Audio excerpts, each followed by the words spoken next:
Waziri, and just to confirm, Governor passes his apology. He is in Busia celebrating my party.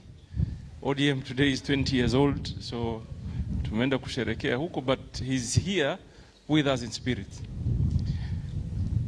My message, first of all, goes to Mulki. Mulki,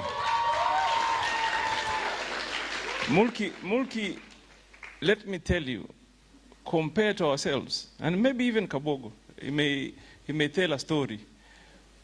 What you have done, we could not do when we were at that age. And therefore, you are on the right trajectory. You did extremely well. For you, the sky is the limit. And I want to assure you, I could not stand before anybody and speak the way you did at that age. It took us a bit of time, a bit of courage, and we want to encourage you to continue in that spirit, because utafika mbali. Ngangana, utatoboa, si ndio? See, you know my story. Mimi mwenyewe nilikuwa msoto zamani.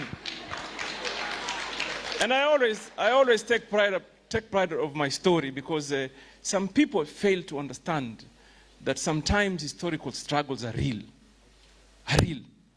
You cannot imagine for a moment that anybody would wish to fail at whatever point in life. We don't.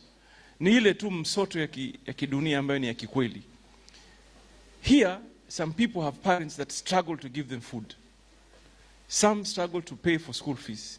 Some don't have means to even pay for transport. During our days when we were growing up, I make fun of Machele. There's a name I call Machele every time I see him. I call him Mabuti. And ask him why. Because I found that his father, unaweza kaa tu usichoke.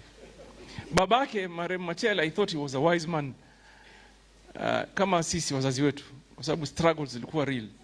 Ukinunuliwa uniform. I went to school with Bafundi. Here, this guy was my deskmate at some point in Tomboya Primary. Mama angu alikuwa ananunulia uniform. And I thought, vipi, mama vipi? Kumbe ananunua uniform ya ukiwa standard 1, ananunua uniform ya standard 4. So she buys baggy uniform. You wonder, mama, mbona? Kumbe, the point is ni hisabu. Learn to live with that uniform until you go to class 4. Now for Machele, alinunuliwa oversized shoes, because I used to see him. The guy used to struggle to walk. But it is part of those stories of historical struggles. And they are real. The point is, what do we make out of what we have? The easier route always is to maintain status quo and give up. Nasema ya nini? Tapata kibarua tu hapa. It's very simple and very easy to say ya nini. For us, Waswahili, tuna ingine ile tunasema si majaliwa. So we hear it at our homes. Mbona wewe sikujaliwa mimi?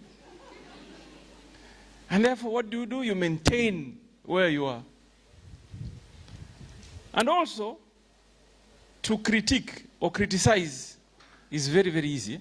Ile kusema, mdomo huu hauna mfupa.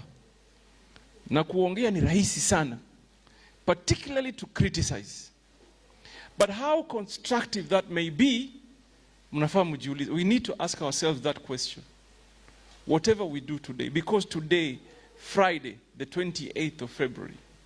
Right now it's at 11 past something. It is a fact that when this day passes, it never comes back. So you need to ask yourself, what do I do today? And what is my plan for tomorrow and the future? So, if you are struggling earlier, what is this move you need to deploy so that you can be able to be a better person tomorrow? Because this country belongs to all of us. If the country fails, we fail. Unajua siku nyingine nilisema kitu hapa watu wakanikujia. Nikamwambia mimi unajua mimi huwa ni mnoko hivi kidogo. Kinikujia mimi nakukujia tu. Because I believe before I utter something, before niseme kitu kwa mdomo, I must believe in it first. You know? I must believe in it myself. And because all of us want to contribute to the well-being of our country and our own societies and ourselves, there are certain basic things we must do. You cannot want to improve a larger population or a community before you improve on yourself. Sindio? Na improve on yourself ni kila siku to look for an opportunity.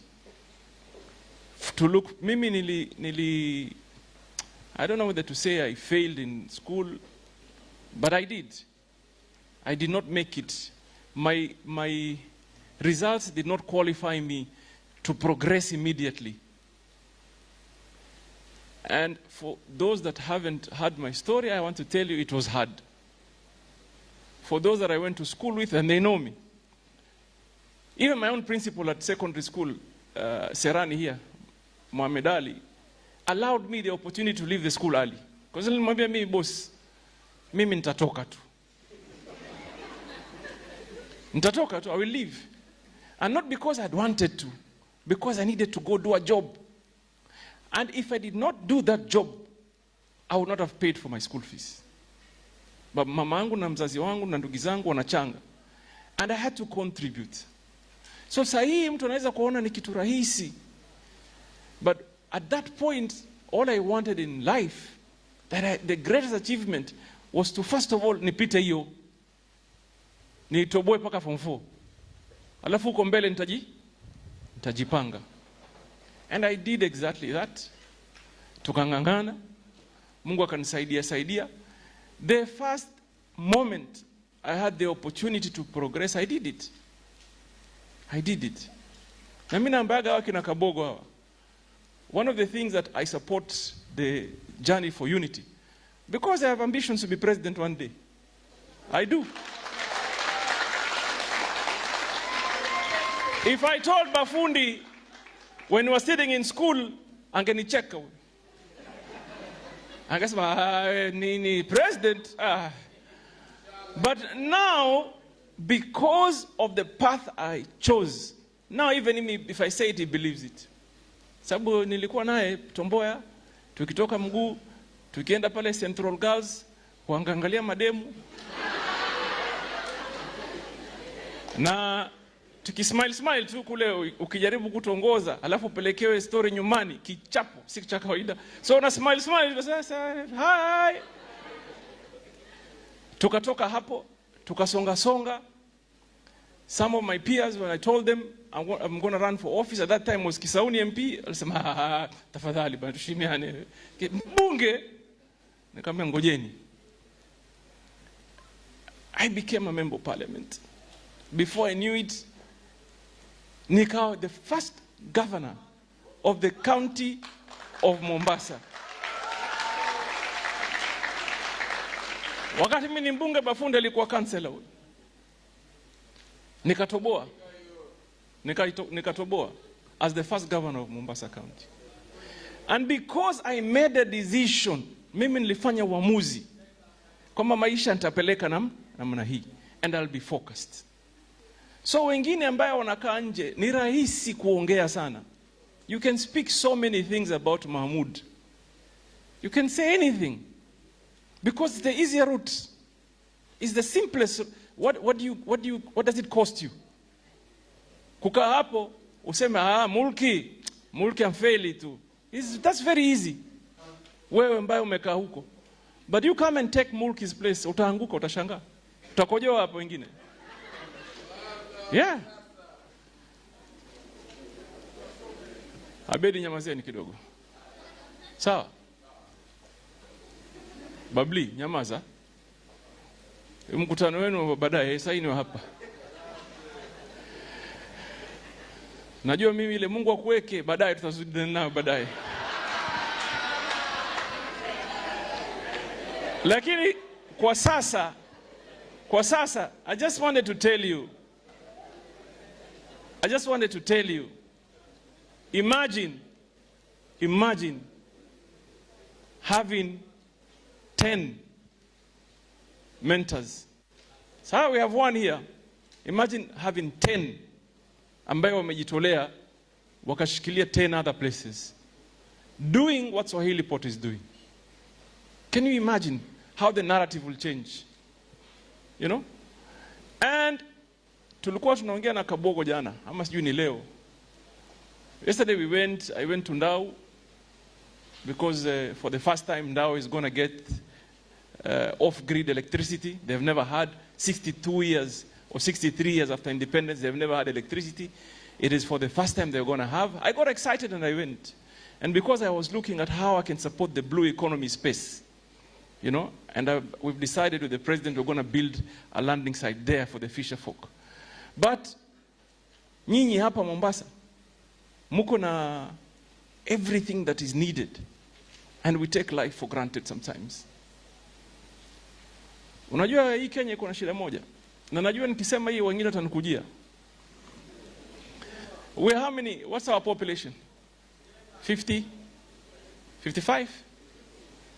So in this country we have 55 million economists, 55 million engineers, 55 million architects, 55 million road builders. Yani everybody knows everything about everything. And it can't be like that. A society cannot grow like that. Mimi, there's absolutely no way I'm going to challenge, for example, Mentor on matters technology. That is his space. That's his forte. Mimi naingia wapi hapa? Mimi niambie mambo yangu sasa ya blue economy na mining. I can challenge anybody today because I've taken time to understand.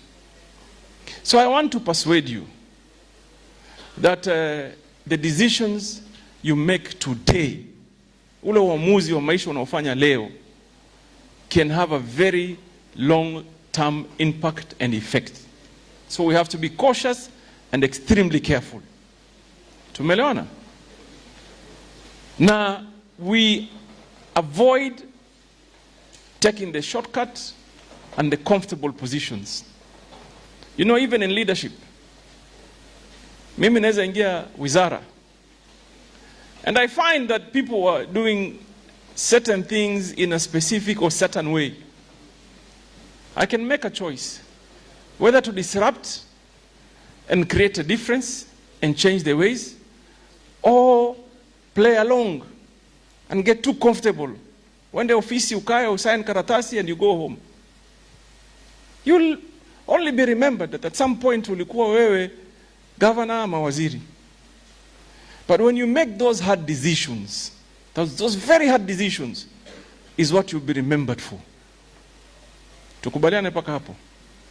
Yani ile uamuzi mkali, ile ambayo unajua kabisa, some of them can be very unpopular, like the way I've done today. I have banned export of all materials. Sitaki mimi ile ya mining, hakuna mtu atatoa mchanga wetu. Mchanga utasafishwa hapa, value addition itafanywa hapa, value chain paka downstream if possible itafanywa hapa. Very unpopular to some people. Watu wanasema wengine wanasema hii unapanga biashara. Hata nipange nini? Si bora inafanywa Kenya. Si ndio? So that we can contribute to our economy. Jana nilikula shawarma pale. Shawarma yake inaitwa Yaweza. Yaweza. We went to the president yesterday, we had a shawarma. And in my mind, I said to the guys here, huyu mtu shawarma huyu, alikuwa hapa. Nilisema unajua huyu angeamua akae tu home. Angeamua akae home. He would have decided to sit at home and complain and lament. Oh, governor, hatuna kazi. Oh, waziri, kazi. Kifika mtaani. But wewe mwenyewe, what is this one step you're trying to take to make a difference in your life? What is this one step? Ile step moja ya kusema mimi am headed in this direction as I pursue other means. Tumeelewana? So I just want to persuade you Maisha rahisi ni yale ya ku give up, yale ya kusema majaliwa haya, kama si riski yangu bana tankae. That's the easier route. Kwanza sisi Waswahili, sisi Waswahili tuanga na mdomo mrefu. Si mtujua ama ninasema uongo mimi? Na alafu pia kumtakia mwenzako shari. Ukimwona mulki ya mpanda, mwingine rohoni sema tutamuona. Si namna hiyo? Ukiona mentor progress, instead of wishing him well and hoping that at some point hata wewe utapata hiyo baraka, unaanza sema ngoja situmuona mpanda atashuka tu. This kind of mindset must change. Ndio maana mimi nasemanga saa nyingine wale wahenga, mwajua maana ya wahenga? Mwajua? Wahenga mwajua? Wahenga wale wazee walikuwa zamani na misemo. Kuna misemo mingine ya wahenga walikuwa wanatuuza sana. Sasa paka tutafute wazee modern wabadilishe hiyo misemo ya wahenga. Mfano akwambia, aliyoko juu mngoje chini. Wewe umpanda juu, mimi nikungoje chini. Wahenga wa siku hizi kama mimi hivi nawaambia, aliyoko juu mfate juu. Haya, wahenga walituuza kabogo. Wahenga wetu walituuza. Jamaa kuambia, mwenye nguvu mpishe mimi. Hassan Joho ati wanaambia mwenye nguvu ni mpishe mimi. Mimi nawaambia mwenye nguvu steady naye. Akikushinda hata marando pia yako. Na akikushinda zaidi unaweza kumng'ata. Si namna hiyo? Kuliko tu kuambiwa ati mpishe. Yaani mtu wankuja akwambia hapa bana, sawa bana, fadhali tubadilike, sio? Tumekubaliana aliyoko juu tutangangana tumfuate wapi? Tukae pamoja wapi? Si ndio? Na wale walisema tutawapisha, hakuna kupisha, tutapambana. Si namna hiyo? Nini? So nawauliza methali, aliyoko juu, aliyoko juu, aliyoko juu, mwenye nguvu, mwenye nguvu, mwenye nguvu. Mheshimiwa Kabogo, karibu sema na watu.